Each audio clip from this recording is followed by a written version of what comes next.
Good morning. It is December 14th. That means after today, we only have 10 chapters left in the book of Luke. So it's a little before 6 o'clock this morning, and it's 32 degrees where I'm at. And I got to sleep in because I got to get my Wi-Fi fixed this morning. No, not the Wi-Fi for my phone. It's Mick has to have cataract surgeries and get her eye fixed. Get it? Dad joke. Wi-Fi. Okay. I know that was a little early for that. For who? I don't know when we get this thing loaded up because I won't be at work with their lightning speed internet. I'll be stuck to other Wi-Fi. So this is a pretty short chapter, really. I looked at buying an NIV book or NIV Bible yesterday. I stopped at a couple places, and the one place had it, and but it just wasn't what I wanted. So I want big print. I want a fairly big Bible, not the personal kind. And well, I guess this is personal, but I also want red letter. The one I looked at was nice, but it didn't have red letter, and I want red letter. So I will continue to mumble through the King James, and I apologize because I was reading the NIV, and I was like, hey, this sounds more like me, how I talk. But, oh, there, I can see. Oh, these are just readers. Got them at the dollar store. $1.25. Hey, cool. All right. Now it happened, as he went into the house of one of the rulers of the Pharisees to eat bread on the Sabbath, that they watched him closely. And behold, there was a certain man before him who had dropsy. And Jesus answering spoke, dropsy. When I see dropsy, there's an episode of Northern Exposure, and it was called Glacier Dropsies. But everybody's dropping stuff. Pretty sure that's not what this is. Anyways, and Jesus answering spoke to the lawyers and Pharisees, saying, Is it lawful to heal on the Sabbath? But they kept silent, and he took him and healed him and let him go.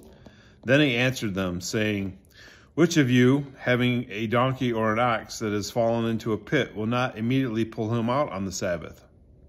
And they could not answer him regarding these things. So he told a parable to those who were invited, when he noted how they closed the best places, saying to them, When you are invited by anyone to a wedding feast, do not sit down in the best place, lest one more honorable than you be invited by him, and he who invited you and him come to say to you, Give place to this man, and then you begin with shame to take the lowest place. But when you are invited, go and sit down in the lowest place, so that when he who invited you comes, he may say to you, Friend, go up higher. Then you will have glory in the presence of those who sit at the table with you. For whoever exalts himself will be humbled, and he who humbles himself will be exalted. Then he also said to him who invited him, When you give a dinner or a supper, do not ask your friends, your brothers, your relatives, nor rich neighbors, lest they also invite you back, and you be repaid. But when you give a feast, invite the poor, the maimed, the lame, the blind, and you will be blessed, because they cannot repay you, for you shall be repaid at the resurrection of the just. Now when one of those who sat at the table with him heard these things, he said to him, Blessed is he who shall eat bread in the kingdom of God. Then he said to him, A certain man gave a great supper and invited many, and sent his servant at supper time to say to those who were invited, Come, for all things are now ready. But they all with one accord began to make excuses. The first said to him, I have bought a piece of ground, and I must go and see it. I ask you to have me excused. And another said, I have bought 5 yoke of oxen, and I'm going to test them. I ask you to have me excused. Still another said, I have married a wife, and therefore I cannot come. So that servant came and reported these things to his master. Then the master of the house, being angry, said to his servant, Go out quickly into the streets and lanes of the city, and bring in here the poor and the maimed and the lame and the blind. And the servant said, Master, it is done as you commanded, and still there is room. Then the master said to the servant, Go out into the highways and hedges, and compel them to come in, that my house may be filled. For I say to you that none of those men who were invited shall taste my supper. Now great multitudes went with him. And he turned and said to them, If anyone comes to me and does not hate his father and mother, wife and children, brothers and sisters, yes, and his own life also, he cannot be my disciple. And whoever does not bear his cross and come after me, cannot be my disciple. For which of you, intending to build a tower, does not sit down first and count the cost, whether he has enough to finish it?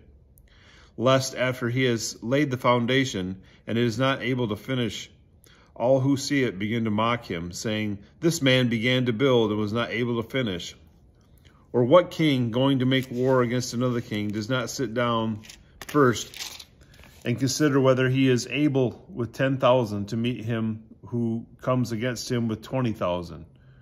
Or else, while the other is still a great way off, he sends a delegation and asks conditions of peace. So likewise, whoever of you does not forsake all that he has cannot be my disciple. Salt is good, but if the salt has lost its flavor, how shall it be seasoned? It is neither fit for the land nor for the dunghill, but men throw it out. He who has ears to hear, let him hear. And there we go. There's chapter 14. We start the 10-chapter countdown tomorrow morning. But just wanted to thank all of you that do watch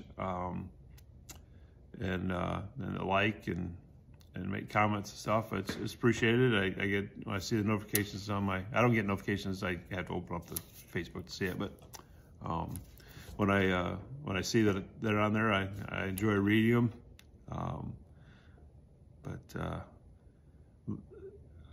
I think tomorrow I'll have some coffee before I do this. I'm a little bit foggy still. but I get my Wi-Fi fixed at 8 o'clock or 8:30 or something like that. I don't know.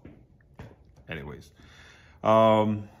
again, like, share, and subscribe. I appreciate the ones that have. And my cousin Dina says she's going to get 25. And hope she doesn't browbeat people into this thing.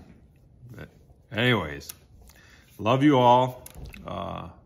Thank you again, and you have a wonderful Wednesday morning or Wednesday day. God bless.